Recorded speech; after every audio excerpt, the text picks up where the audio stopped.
bi ane say ena Ghana man pani ayesi hwanom say nedua yi ene yakopon ya domachina o man Ghana mu nyinada yegensi esi mfanfa ye kuro nketua akese ene matam ne nyina mu na ahyase e wo manyimu na openipo no ene wada yatena yanom wakasa afa ye de mu nkyire mu ebesom awiei Swami Municipal Assembly for the Omoho Agyei National Sanitation Exercise nima ye ewo man mu se ne ebe ye besi nsuira no anokwan na Ghana man pani ebede akire Professor Jane na no poku agyemane enyasemwa wasifu makopie mu onungwa okita aso ni Sophie a oyi gatem na wakasa akire mi se na mo boni ani petutu tutubola gu gatem no yenya na beboa momen ye ho atoyen Jasanhene ade mabunsu ade nsam ade atudwa echiemu se eya ade asase bi alenda dofo akwakwaje no eye asase eye nsutine no enya ade omobepene ama eye impuntu ohun samatimi akoso na National Clean Up Exercise ya Brekuma Central Fonso wabo modern akopie mu ewa bosuo kan ho no ma make sense sedwumade ni gusu ekoso mbebo asebe ya emmeme ahodo nsotu eto ye fa wodo no wombesiesie pote ho no ede ama wonom Kwadwo owusu bempa SCICT eye center sanso anaboho ne canteen ede ama nhyiaye so ensama no pina ne kan yase nkonwa beso mo se awia pam to be kase wo diere ha ne nsia ekiripo enkron kase fidie so na ye ka mo se Phil Group Band esu yasene dwumadie bi a wudi a wo behia nwom wase ne asere se babodin ababasom so mpantemi srew ebi a wo ye wedding eye bi na wo ye ebi abadin to birthday party ana graduation anam ebi amekese mpo wo asore so dwumadi ahodo bi a mo bedi a mo behia live band no mo fa mesom eye Phil Group Band ne ebesom asene asomsom papa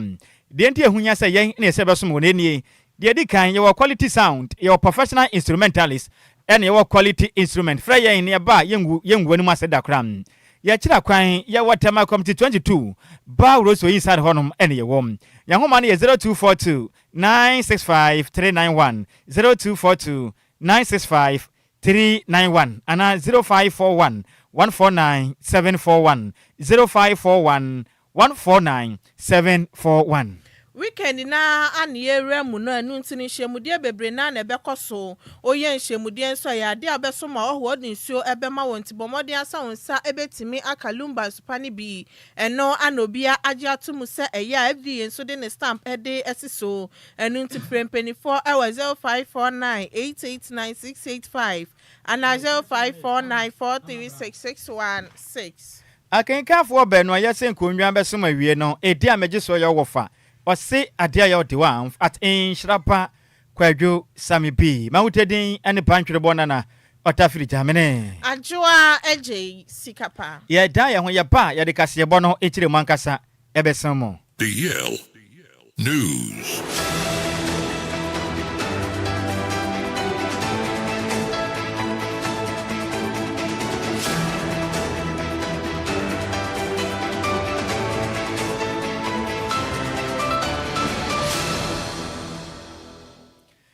Yamamo akwaba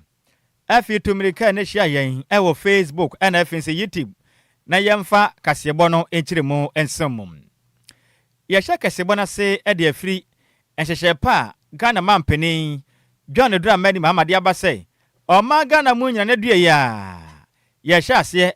ayensesi adwumadie e de akini o ma Ghana ye mantam ye mansini ene nkronkitwa na dentam nyina mu emiamia ahodo anansensu eto ye yirifa adehye na japade pi ekro na fi agye montene so aboso betumetu ase na abo no meye pomuden enhyehyeye etimi akonkanen na nyasem kuma ne dwumede na ahyase anopa no sepepepe na ahyase ne fiadai ye hwe ne mu se kyena ene so ebeto asom ne de ye ahyase ne da efrada kita wonsa aboso me da tosutu no mekase nyasem kuma kyese nipa pi na ahyase mo bu adwumaden ewo manyima omu yiyi gatesim ne ade ngopɔ ya atoma ewiondo baako 1 pm na dwumadie yi oman ye de beba wie wo na due yi na mpanifo ahwe ane mu se eye na due no abanyumaku ahodo enyina be hye ase kama abo adwumaden and the ministries ahodo department and afinso agencies afinso eye MMDS for no mensini nyina so be hye ase mekire metropolitan municipal and afinso district assemblies ni nyina mabo adwumaden ahwe no mo asie mpotema ahodo nyina ene wa chenso ahobambo ku ahodo security services no na afinso man Ghana educational institutions schools ahodo nyina be ye bi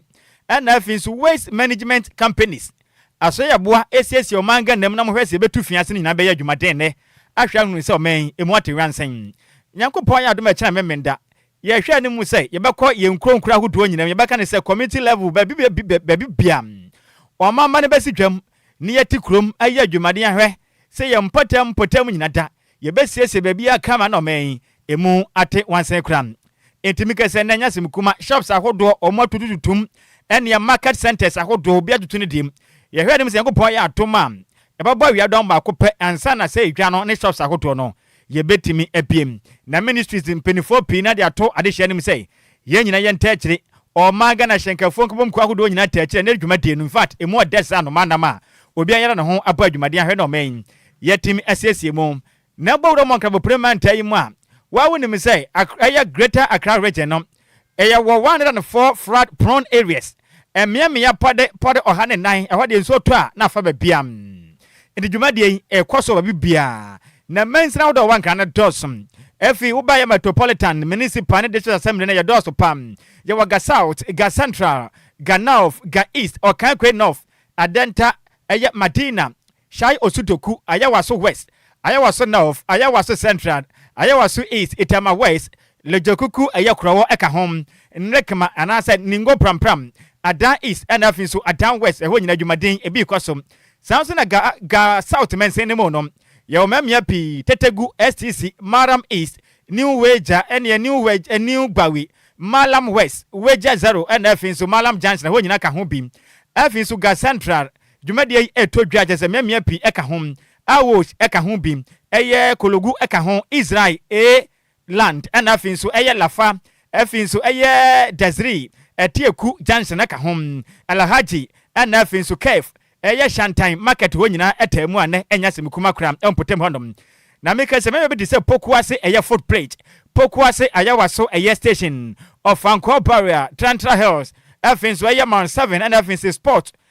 ho nyina no ne nyina waga ganofa ho so dwumade ekwaso sanso na domi market ene domi railway abokobi drain and afin so agboba drain ho no nyina waga easter dwumade ebi atodwa ekwaso sanso na akra ha no nso miamia pi ekwaso dwumade beboa pam ne yetmase se hu papa alajo ka hom sanso na ye kokomemre ka hom pick farm eye labadi mpota mamobi and afin so new town Tima market Nima highway and afi kanda stretch ni so nyina kopima ye ka wukudi ho nyina da no e doctor eya hilal mam e drain 37 hospital ho nyina sesi wono kama ne e ho nyina atumi ate wansen Tama west ememia pi eye tespo e market wanom eye ina habo railway drains yesesi ho no kama community 20 lashibi drain yekosiesi ho no chato airport alias T Johnson Elwak eye Bola Johnson Ajiman drain and if you say koluko drain you say honom sanso na ye ladma main drains ho ene yamfa nche kram na nsem we mu no kopie mu mem yahodo pibi de sane station ngwa estate nyasem ketwa pram if so landing beach if so metaheko eye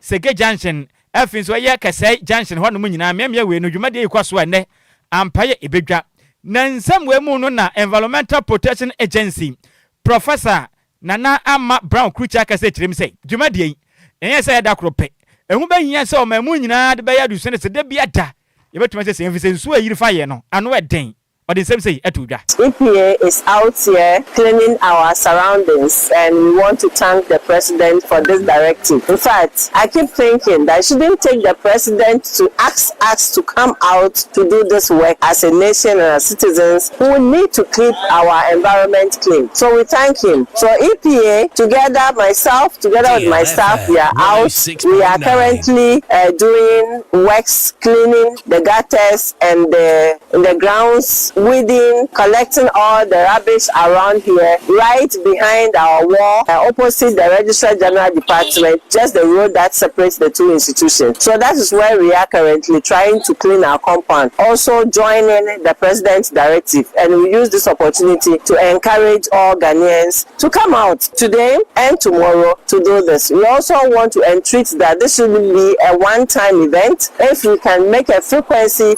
of a monthly cleanup of our surroundings, but of course it has to be a daily activity right near us. But near wuti ye ono and o my Ghana, or your penny poche, my atana yeso, yesiesie kama na papa etimi ekoso de mayen mechire chief executive officer edema environmental protection agency Professor Nana Ama Brown Kuche ena wote nkan na no achi ena de hyamowo agyen kutoku ga west municipality nim ewa kan proplement temne ene ya nam sini Nana adwempa hene odi asampa twen ko wechirim say yes dwumade we ade bebo apam enti obiada emfa ne ho emfa nyimu. So I believe it's a good initiative because remember in the past we used to have a sanitation day. So looking at what we've been through for the past years, I think government making it mandatory for have to have a sanitation day, actually to do sanitation day, is a very good initiative. So I encourage every company, every individual out there that we are part of the government. So let's do the right thing. Thank you. They need clean up exercise nearby everywhere because many Friday at least mukoyanu chumwe ba saje me na kan no ke na time ni mini e ba sa Saturday e me ba nyesa. I think it is good. It is good akashin anya initiate na peno kokeba kan wo fen nya wo fen wo fe kominu wa ma ni wa wo because last ni mo na ni nene e ba wona wo ka ji na peno ko ba wo fen Ghanaians we are Ghanaian Adjoa say baby o bi o question get so bon mo de never general cleaning wa nya say obetwan na wa ya fi say bibi be si wo ho ansa na wa otu nwa na mo enti o ka nya ya de nyama hihye egu akwa mu na ka te ya sankafo ya lodofi ha comedy na Accra La Paz ni other places. Eni ya wuti yei ayo manga na desha wanom ewo agyen kutoku ni mpatem ehon mo no eye ga west mense ni mo ka parliament mu chirim say yes ana mompa Ghana mampeni atuni ade omani asopa na mani boyi Nana adwempa hene ohene eye odi asempa na de baye na ukopie mo Cape Coast ni mpatem a ehon mo so agba pesi brutam ene finfin mantema hinkru je se okwa hon mo adwumade yi etodwa je se ba bibiam ubo wura Cape Coast kodua ni mu a ene menzine ye pode do numiensa 23 districts eye ewa central region hono mo Cape Coast na hinkro no obi aye adwumaden a bibia ekonka ne edema honom na de jepi ahyase no pe muguso wono mo esesia montren na metropolitan chief executive edema Cape Coast eye me wo fa se George Justice Ata akase kirem say obesra institutions ahoto no ena ye da ese obi asi krom kwa ye adwuma wa wanko no oso mu a petepe pieto ya ne mra ene de woro. Today is a special day that is declared by the President of the Republic of Ghana, His Excellency John Dramani Mahama, and the government as well. So 2 days are set aside for this very important exercise. And this is what CCMA, Cape Coast Metropolitan Assembly, is about doing. All institutions are going to work today. The schools, banks, market centers, lorry parks, and all these institutions that are mentioned are going to work today. So, Assembly is going to provide the tools and we are collaborating with Lion. The institutions are going to work today. Personally, I will be leading a task force. And the task force is made up of the MC leading 2 Metropolitan Assembly health officers. Eni a wuti yei ubo wuremu ewo Cape Coast ogwana ono ana waye ban anam sini edema wonom ewo finfi mantemu ne den ede oniminyamfo George Justice Ata ana wote nini Yentoa kasebone so ne edasoa agency ho nsensema na Swami Municipal Assembly for so no etime abonmo modern de omo ho ahye sanitation exercise a eno ekoso ewo man mu sane ebeyom besiesie omo mpota mu na ehyehyɛ pa hodo aban ne so ede atodwa sane ebeya eye nsuyire eno efa manfo ne to ebetimi atwa no mo so no ebetimi ayebi na yade ansiesie no ekoso na obambo kuofuo ni natimi ekoka ho assembly official eye dwadifo ne omo kabiewo ma yetememfo ni na agbo modin atimi koka ho ehia mu ehyeso mo betete gatet mo mbe prepro mo mpata mu ni titiri ne bia ya nsuo to a eho etimi eyiri na ye yamani boni samoforibu atin ekodu bia ye honom a nsesie no ekoso na Swami Municipal Coordinating Director eye Mr. Indingam eye Imborin ekasaye echemu se obotimemufo ene omo kabi abaso ye papa pesan se abra abai editu dwa no mo nso antwentwa na so matimi aba behia mu ahye so mo nso ebetimi asiesi omo mpotan mu na obia efentu na adwi mu sensese de hu hia esan sensese na nsuo etotototo no so mutimi asiesi ebebo mu ye papa eye yarewa wudo ni na no so musiesi omo mpotan mu a etuo ebetimi etwa nu nti na osre wom so mo momodia emboa aban sanitation agenda na odi aba no sani ebe yo mo nso no ebetimi aresa hu ni die hu se betimi akoso na se nsuo to mo nso mpotan mu entimi enyiri Yaya Municipal Coordinating Director so nsem to omo ka bienim ana nanom ahemfo eka ho eye adwadifo imabu na won potem honum nyina ye nwumaku ahodo nyina so omo momodia anhwe se eba ho ne die ho nsem a no betimi ayo masem hia. All the senior officers are here, staff nyina obi awo ha a yesiesie so amemai na meka che omo se obi ansiesie ne fie nim na fitire bebi a efi obi a no gata bia emwasi no omuyiyimu they see one clan no yempese bi besi wo so ame ha because they see one clan no is created by us when on my man when they created this problem because so fitire efi na we nsiesie na ogata esi na we yimu na nsio to na nya be bi mfa nsio de we den a ebe fa kwan bi so akọ sai nya baby a ese fa no amfa ebe for so akọfa baby ebi a baby a akọfa no eye wo dan mo eye o kitchen eye o bedroom eye o hall na afa do betiatia mo say aban wo he mrekwa efini wo ho no wan siesie ho no wan yi two gutters no na office o to ade na besi aban na besiesie wo fie ma o enti be sre Ghana man so amemman Kumasi man Ashanti region se obia fa no ho nyim. Eniya uti ye Swami Municipal Coordinating Director ye Mr. Indinga Mori na enuachi ana Swami Municipal Director ede manadmo ye Mr. Kasim Awudu ede arehemu eko matememufo mo honom echemu se mre bia omonom omo ni se emergency bi aba no so omoto omonsa ede frɛ omo ya de omo so ebeba. Enne baby a ejina Swami Municipal Assembly Nadmo office nhihyeya Nadmo aye efa National Sanitation Day se ye boa ye municipality ha o hwe de esi won kan na na ama president ejina so e de communicate aba bonte se ye nsiesie ye mantem enne Nadmo ye bi enimu e wo Swami Municipal Assembly se atoranchama esi emre bi atwa mu atoranchama esi won kan no yemma bi ensi ha so hwa Nadmo the staffs enemy volunteers na enenne ake kan ho agum a ye di sa adwumadi yi se de be ya efi enwura ye tutugu ya gatam emfi a wo ye mantem na ye besiesi kinam hu se enne ye di dwumadi yi enimu a ye boa no opanyi me da se so hwe se de nsuo no eyiri fa mantem a Nadmo Swami Municipal Assembly ye tu hu anamo be busumi mienu ni ansa na nsuo no kura no eba be hye ase ato mene masamble members ewo Swami Municipal Assembly unit committee with disaster volunteer groups ye tu hu anamo a ye tu anamo ko nsuo a ewo ha nyina. Eniya uti ye Swami Municipal Director Edemanad Moye Mr. Kasim Awudu amanibo ye nsem choni Samuel Fowibuatin ana de besumye yantoa kasebo no so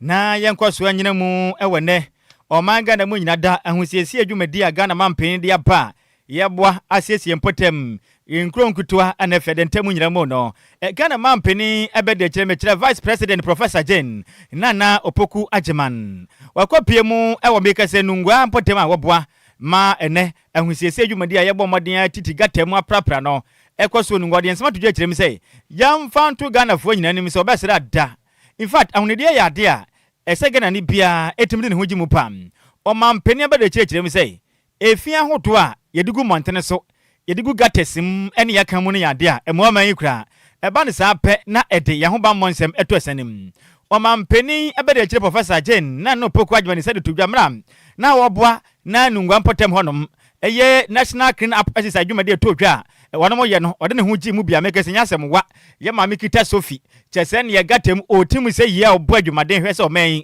insura yi fa ye no ebi entimi ensibium Professor Jen na no pokwa adwumaka se kyerem sei ensuo ya ade asabe obi ntumi nkyere nsuo nsema ne nto natural occurrence nti obi ntumi nse ho kwada na so obesere no enipa bayi yebo modern na yede ehu ni yemfa jefingu gatema nsuo no to a entimi enyiri fa ye vise nsuo yiri fa ne yankasa ne yenyi no maye mana nsuo to a na eyiri efa yen omampeni abede kyira ka se kyerem sei edu ba bi mpo a ade awreho na ye krampo ni sei obi obeye fire gatemu no onte ho enya ho na wote o ne nsuo no to a na akoyira fa nipa asabe wanya boni bi ada eba ne se ha adwento osresa Ghana fo nyina yanka mbom ne yamwa na dwumadie yi anya dakro pe efiri na ekọ obi amọ no homoden se na atena ne potem obedi honi ne nsuo to a enyiri emfa omen ebio. Everyone for coming out to help with this very important exercise. It is a pleasure to see you. But you see, why are we here? We are here because something has gone wrong. Because a lot of it is something that you and I have caused. We know that nature will do its own thing. But sometimes we also contribute negatively to the outcome. There are times where, sometimes even the person who suffered may not necessarily have been the one who caused the damage. When we throw garbage into our drain, maybe that is the reason why somebody's house is finally flooded, because we are blocking the water from taking its natural course. So this should be a wake-up call to all of us. We all know the right things. We don't need any sermon. We know. Let's do the right thing and protect each other and protect our country. Because I want to thank you all for coming out to help, because this is the time we should all show love. We should all support each other. Thank you very much. Enti omampeni ebede chire Professor Jen Nana Opoku Agyei so da Ghana fo nyina se ne obi ade ne ho de agidwumadie so nkwa tese mo na owie ye pene ken eye gamanche ken taki teko twuru otoso mienu akwapia mu kyerem se obesere Ghana fo nyina titiro ne ka parliament mu ade hye mu nyina mo fa mo ho fanyim na dwumadi a Ghana mampeni ne abande abai yensom kua sasa bi kwakua waso bo mu ne nyina yamwa ensiesie ho ne yamante monte sebe ye nso awiri faye no eto betwam na kyerem se obesere yen yesiesie ho ade ehu ne no eye obi asade ba kofo ntumi nye sade yankopon aka no ba kofo ni nsumi ba kofo nsa ntumi nkate yankopon ni nte nyina yamwa ne nso awiri faye ne yamma de ensiesie mpotem ne yamwa na eto entumi entwa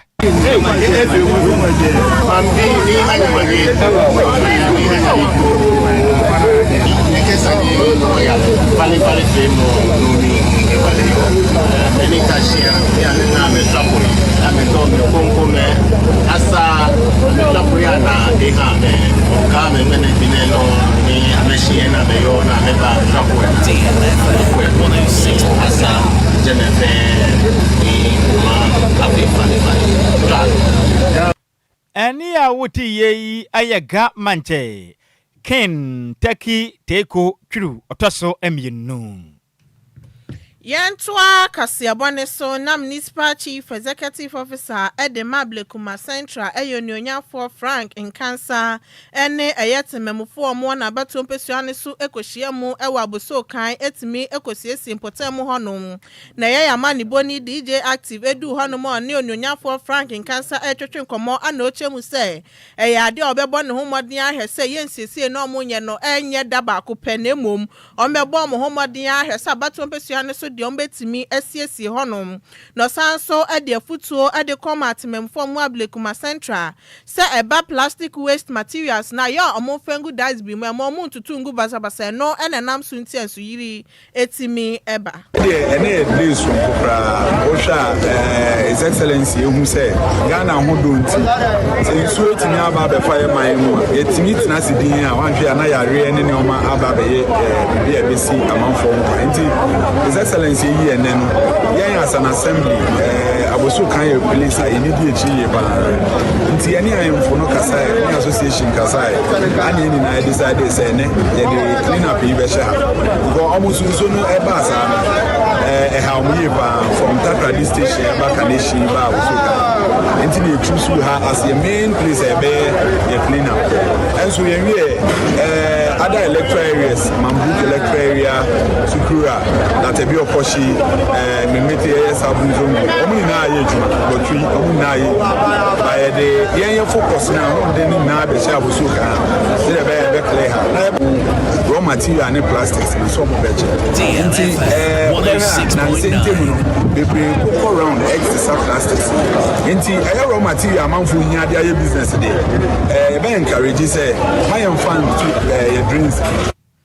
Eni ya uti ye municipal chief executive officer Edema Blekuma Central yo ni onyanfo Frank Encancer na eno echi ana minister of state or ye in charge of climate change and sustainability Alhaji Baba Seidu Isifu ebo yetememufo mo Blekuma Central basu ye papa pa so mu ni na etimi akomo ho abomu etimi akosiesie aboso kan na ohwo mo boto no so ebeto machi ewo mre bi o maye o madwen so mo so ebeye nsiesie. People are pulling out. They are pulling out their referees from wherever and they are participating. Everybody's excited about it. I was saying that as far as since we're still in the rainy season, this exercise has to be sustained. Once the rains are still pouring, the sun will also be washed into the same gutters. So if it is sustained, I'm sure we will minimize the hazards of the flooding that we are seeing. So let me say a very big thank you to everybody for your commitment. And I was telling the MC that my heart is with you people.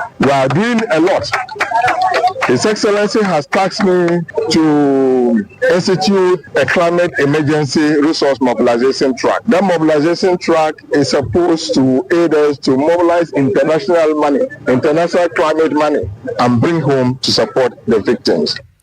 Enia uti ye Minister of State in charge of climate change and sustainability Alhaji Baba Seidu Isifu na ne krakramo anetimemu formu abuso kan so etro madwen edifa national cleanup exercise a ekoso no am say because ye gra emre bia etwabu nam say na ekoso ayeye ba ye jatu mu kakra enti aban no eka ye no nam say yeso ye opepa say pese ye man ho eti ye nyina o de we nipa adenchisa eso yaba ye ba se kuso Sa bottle water, Robertson. A cool man, papa. And a pack no more Robertson, not upon the way you got to more. You who say at Shoku Gattesno. And no, Omania, how as I say, you who the way I very cycle and Yama. And yes, I hearing I cost 90 job because Obino bottle water is a thank of Becky for baby. No, I got from a conform so I'm not quite sure and also and so just here and then as secret testing be almost cause me na ever sanitation another of my penny as eni ya uti ye eyetimemufo mo ewo abuso kan na manibo yen sem choni manu poku edusi adodo na friend say DJ active ana de besumye yantoa kasiabo no so na yemfiri eye national sanitation eye sisa dwumadi na to dwanu mu na yenyina mu ewo MPP oseno kokrokwa manyoko na kache na twede ampon yankopon ya adoma ekina ayekita won sabo so de to so du baako ewo mfimpimienu ne aduonu eye nsiam anya semukuma kura MPP amanyoko ma ekwesinanim ekwa akoto aba ewo man Ghana mu nyina ene mensiri be ombeto aba constituencies no anya semukuma na bawura mu awa dentan abato mpesu aso am senior man himself Mr. Oforiata Oya Chief Executive Officer Edema of Tech Construction Company Limited. Bemen Sumanso Ham. Wakasa Jeremy say, a few wajam den. O 2 frankra, aqua pre, a year chairmanship Juma Digitrani, Ediama, MPP, Mayokon Crabata, a wa adantan abatum peswaso. Now what pray to me, Abwa, Sabaya Yakupoya to mam, and Fim Pim, you know, near Dunu or Crabatumu. MPP Mayokuno. Eni adantan constituency hono abai mubenya ni se impri nimbo tumedi abato nyina munkwenim odinsandu tu dwamra oni de yakase wotwetwe nkomo ena Mr. Ofoliata ekiremu sei dwumadi obabedi ade abom piama yoku no enya semkuma kra inti adehia mo wadantan abato mpesu aso sembo moden ede tumini mana obabo amo pama menyoku no etime konanim ewo mpuntu okwan so ene ebizane za Mr. Ofoliata ede ne mapote pa na abeye ede ma MP piama yoku no ena afin so adehia Wanam wo adentan abato mpesu aso no kirem sei yemfa ntumanim edikan amenyokore mpuntu dwuma o chirema dantan abato mpesua so MPP amayokro no munni chese constituency office munni bi ba kumpani honom inti abeboa pa esikama pa de mama no beboa pa na manyokro no ebra no brano makwanhwamudie kama na mo aboa do ma no grassroots for na se beya mbenya dompi na bato ta mutu a matumi afiri afo no madi nkunim kase aboa momen empunto atimi abam na Mr. Folata asan kase chirem se eba homba monse mu ne nkuntagbo so dia odam so no kokwa wababo madantan municipality no empunto akoso kama efa homba monse mu ana afi so nkuntagbo kama efise na memmo de ontena so nhwe na onyan katasumu mu aso na wedi opek obi hunu mu bi dabi sane moto no ebi nkọ ensi na kwache kura ndo baba no homa de ahwe se beya ebra no bra no nkuntagbo mapa ene hunu mu betima ya adwuma ewon leadership mu wasaka ze chirem se ebe nyuma mu dia moto division no anka se ne dwuma ku a wo no wabo pi manne Ghana de hye bia wa dantan abato mpesa na omokro mu ni ho no no todo na nya adwuma ye wa fa ni papi adwuma onhwe o party kala se wo ye MPP se wo ye hwan dabi onhwe wa huso mpanso afo adwuma ni sandi se mu ni na moto abana ma ne pe oba nyuma bebu so e wa dantan constituency na abo mpema yukuma na fi Ghana fo nyina titiri de hye mo wa dantan no manya adwuma aye mpese mitu franka de man MPP mayoko no me botaya me kromo kase pa yi numu anasensia de dikan se mpese me beboa nya MPP ejapade e wa denta which is party office de tusumi no security de tusumi ensa accountability and transparency de tusumi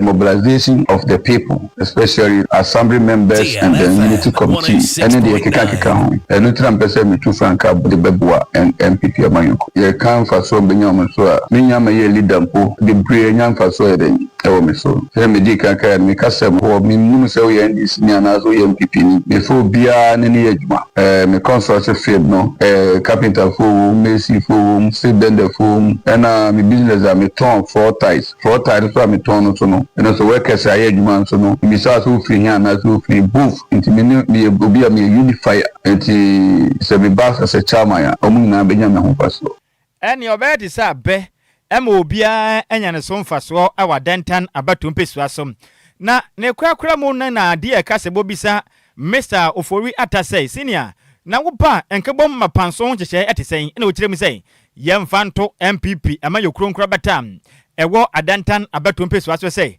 moye ne nti one de ntitimu ni papamu ayade ene tan okire kram woba no homaden aka amanyokro ni nyina de bom se boba kuma de ahwe Emma nkitawudi mapa kwose beya mobeya kro na sabe prae oyi ba ku from ebu na so kabo ma emuda no amekwaya tumi ejana na so painting osa ekasa ye edifa ye papa kanedi akompreko akane mahye bedwane de madehia na wone mo asen central sesi o matete se okwa dwane de base obetene ho ana wo kire mu se eno nya de bebo amanyoko no kra enti obesere ye papa akane asen central mahye bedwane oniminyamfo kanedi akompreko Japan and that is doctor Alhaji Mahunu Bawumia omunyina nkebom baako no omunyina hwe hu ne sei MPP amanyoko no eye omunyina dia mo obi antena wona mo na amanyoko no nkosoa enyina ne naso kirem sei obesere mpenifo mda MPP amanyoko no anim sei munyina nso prekopɛ monya waka na monka afanu yimmom na monhwe ase nkunimde mapa ebetimi yakɔ edema MPP amanyoko no o kirem sei mfa ntuma nim yakopɔ ya adom ekira da otaso miensa ewo ballot paper no so montoma no preko ne gopo ya no di nkunem pema yoko enkura batam wa dantana bato mpeso asede mo be fili FM bruta betima dia boy pochi pa simi botae a da bia me bohum paye sina be kan ho abom which is the unifier sina kan ho abom say 2016 ya kan ho abom na etimi di tumi no e de feni on men disi force my PC kura be MP any manis wadi hu ba ko di esato so mi no si PC bia be be yi no wa denta constituency no obetima be Francano, DLFM. Maniswadi Bakono. Penny4. Se Bibiani, I had a non Tekamayanic. Honorable Ken, do Nami Baumia supporter, but many can supporters do you see the age, especially Milatis in the no age moment consort if you or no Ken, it's no Baumia. Nama Benkrum, Nina, CC, Yahu. Assembly and when you are non Tekamani Edeka. You also have the prominent the top hierarchies of the MPP no any can kasa year you so say ababa dubro ama tu akotwe today ama asbuya ayede aba party no to aba me left and right nyina ayede ya kambum nyina be ye baako ye to aba me fashion bia o denta bia no ye gunu ani ya woti ye oye businessman mprempren opre otitina ne dwumadie ewo adantan abato empesua so ne din at the Mr. Ofori Ata Yentwa Kasiabone so na jasehene ede mabun so eno wa achem ebuakwa traditional council ewe poemantemu eye lawyer bafo odi asempa amanfupeni ade kokobo atudwa echemu sanya ade omobetna honom ama project bi akoso ewe asase eno eye nsutini mu ewo mpotemu honom na okasaye echiremu se eye ade ahemfo no omobua hwese mpuntudwuma betimi akoso ewo mpotemu na emom de eye mpotemu no so da chibetu esanyemu de nya de omobetna honom ahwe saa keke no chiema ya de anipa Linda Door restaurant eye ne dia no akasa echiremu se traditional leaders omuwo bunso amana sase bia no no de ba beye project na emom omuye omuhwehwemu no omuhu ne se no kra bia enim na sase ne krampo na eye ona de Linda Door restaurant e kanimpo no eye nsuo mu nti adenti ana oye na agency opese onko no nkoye project e wo honom na ye lawyer bafo eye amanfupeni editudwa echiremu se eye ade abunsu traditional council for entna honom ehwe se obi abeye project e wasase nsuo eye nsuo mu eno da chi bi ne betimi ahawom na Linda Door restaurant ona ne krampo pasase ede ye mpuntudwuma adenti ni wamba amba behuwom na emom asase enu ye nsuo mu anopese nkoye project enfensi so impunto de ye ohin bia ni ho a ompempunto bunsu sei ye pempunto pa na baabia obepese obeye impunto na ye say ye baabia hoye baabi pa impunto no enkofa nsonsanso bia embre wa wumu daache ene bunsu man nyina ochinabi now Linda Door SSA omanya bunsu asase ni bia omopesom de development bunsu atna nkonya ye nhwehwemu ye hu se bunsu ma ne paper bia se omfanye development secondly baby a all se opeso de development ehonom ye wetland nso de enye se ye bepene ama wasi wo development wo ho a ochina bi no edi oyeni ebebre wo developer no ene oman ni mu ni nyina enti yas Enwechi ana lawyer odi asempa amanfupeni ekasa no chemu somote se ya de mpanifo bi omufri nsutemu ana di asase no ade ma eye Linda Door na emom eye 1971 nim no for ipeni fie ehye yesesa asase no eye bunsu for de ntanya de omobetna honom ama Linda Door akoye sa project no nansen yatete se nsutemu for se omonom di asase ne ma Linda Door sa asem no meka se eye bosuamuka if you say eye 1971 bunsu ne nsutem insurance asesem eko ofoipeni fi ema ye di asem ne se ehonu nyina ye bunsu fo asase enche beye infie miensa infie 9 esan ma ne hom ne so bi ema ye san ko ofoipeni fi emenu ya yewura ochihe amwachi ofoipi e kan say even Linda Door no baby a owo no ofi esi akwa ababunso ono kwa no hye o mo say omonko bunso hene ho na bunso hene entwa asase no ema enti say ya yewura hye o say bra bunso na bunso ntwa asase ma san say honum ye bunso fo asase a eba ne say na wo ba be development expansion a uko nsutem fo ho say omoma opepa eno omoma opepa nenso oma enya baabi ama o se nsuomu ne krakramo ana lawyer bafo odi asempa amanfupeni ekasa na ochiremu se ansa krampo na nsuyiri ebesi ewo nkran pupuni mantemu ampo na oma hye se nya de omobetena honom ama obia aye project ewo bia ya nsuo efa ye hyase no kra na oye na eto nkran fo no na mai ye hu ye se baabi opese oye ni development no daachi edin sunsun aso beba na nyame nchaade e na nkran de ne nso aba no nti se sei no eno nkran de ne ye de be ye mpato nti se DLFM na mo ntie dia se sei no mpato ho ho a ebe ma wa hu se asem na bunso ahemfie ye kam eye no crest Eniya uti ye eye jasin hine ede mabunsu ewa chim ebu akwa traditional council eno ewo epoemantemu lawyer bafo odi asempa amanfupeni na manibo yensem chiro ni konti hini kofi obo anede besomye we yɛnyina we sia manwe kyerɛ ne tew na yɛn sɔre kasebɔ no so na me ngofa asefo ne de kasebɔ no mu ɛyɛ adwenkyerɛ de afa Facebook no so a deleka yete de aba no so ma ya ha o me da se na na adwempa hene odi asempa otoso mi no de aba no se fantastic ɛyɛ presentation live otie ya wie me da se catch the passengers ne se yenso ye chia wonom na Sandra beka de aba no so ma ya ha o wo fa Nhyiraba Kwadwo Sammy B ene Adjoa Agyei Sikapa word in fact of here live e free time free zone kasebɔ ne taxi yanka se ija wo mpam na yanka kyerɛ ma me odobo ni se ne ho te sen wo chia na wiai no do no papa hu no pɛ ne bibi ɛya no Sandra beka de aba no se Lumba nsupa ejiba bia onapo bam ena ode aka ho de aba na okwampa William de aba na so ma ya ho wofa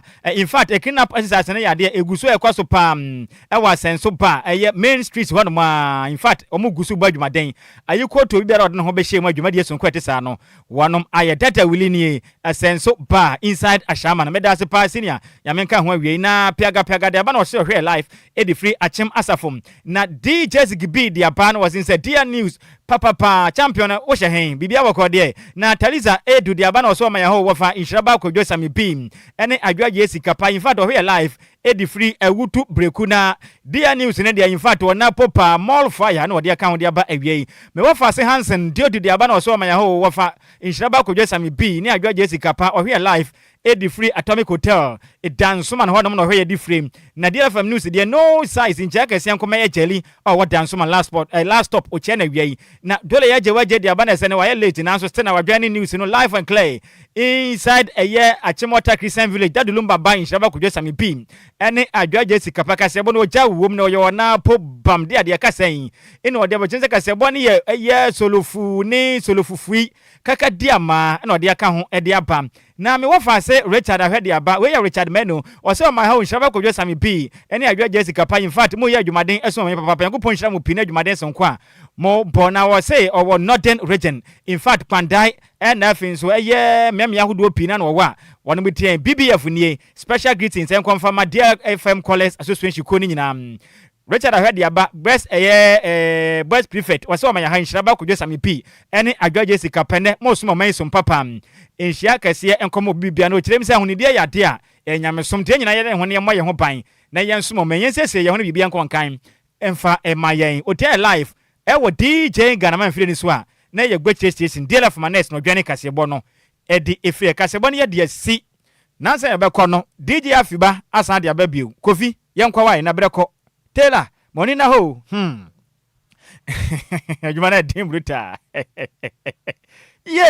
okuna ya den na me wa fasi DJ Afiba di bia ba na o kirem say ene beautiful lady Abigail Esedua dodo afra ne say Abigail ene ye ne pedento man na wodapa enkwatenten onyini kire ehye de enhye na funu mu man bibia wo sere no yakopon emfa ndomdon apomuden ene kwatenten na awiai abusuani nyina esre ediama no happy birthday to you me wa fasi ba wuden ede Lady Abigail Esedua dodo afra say Abigail nyame hye opinu awoda no onya no sonko kra international DJ Afiba ya dwuma DLFM 106.9 ene ode awudai ede ebayem na Afiba san de aba na wo kire me say nani favorite girl onye no wa lady ene ya udai happy glorious birthday to your beautiful onye no wa o say na laughter blessings and many more beautiful designs and everything so ya better fashion La Paz Tabola number 3 wamu kirem se ne nyankopon de Afiba kwa kan fe ahofe ya me nhira wo onye okese ompegya mfra domu kwa domu ekwatenti na onyine chena busone nyina esre etiamam enti we de ene yankase ya de nyina ahofe dua onye ne wa ene ya woda happy glorious birthday en confirm we every what de nyina international DJ Afiba oya dwuma DLFM 106.9 ene wo se ene yem pochem enfama na de nyina beautiful onye ne wa ya me nhira opinu awoda no onya ne sranko kra obeta fashion I don't know what La Paz Tabola no matre ho na wo adwuma nyame hira ho fe na o tire nim emfa enkyerɛw ne kwakram ekwa de ama me wo fa se Yinis eye amankwa anoche Yinis amankwa anoche ene na wanya 3 years nyame hira opi wo wa aguna eye enkrofon so aha ho no na obutuom ne yakopɔ de afe baako aka afie ho nyame nya okese ompagya mfemfra adum kwa emfa kwa adum wo maame Esther Chei ene wo se ne yanka kye na kopon sei onko so mpagya wo oma kwa tenten onye kye na pomudie mu ote nyanza ne nimdie ne yakopon fa no se be da akye bia no obeye panimpa e de amomman happy happy birthday to you mo fa se Eunice amankwa anoche ya menhira opie na wanya mfie mensa wo akona eye enkrofon so ya menhira opie no awoda no wanya no sono kokura ya na musini babra kranten ne dia wodai efri oh my god na sentimentum ebeso me kasebo ne de asi emusemufuo no eye miss mebele twere se mu ma yen champion tailor e de ekopiem wo Facebook ana fi yitima kasebo no onya bi ehwe yem DJ Zigibi echinchim kasafrem fo made so me ya wiai ekenkafo ya banu tu edi a je so ya wofa ose Adjoa Agyei at Nhyiraba Kwadwo Sammy B ma hutedin ade bantwe bonana Atafri Jamene Adjoa Agyei Sikapa. Yes aswa radio mu ya santo a ensam hihye ye ho abo apeso radio mu makaja se ne papa da Lumba nyumuto mu eye ne ho kafo no obo adwuma bruto obetena se one kwa meyafum ana afi nso sexy journalist enne eye nkai dum wo de hia wawoni eye ne nya wo de amesra tena se boko mayenya ye ne manwo fie bebonye mama aduane ne dini nyina na yensuma wa hanom na jensa abode ne fa imamu nyina moniti a ade hye midimafo pokwase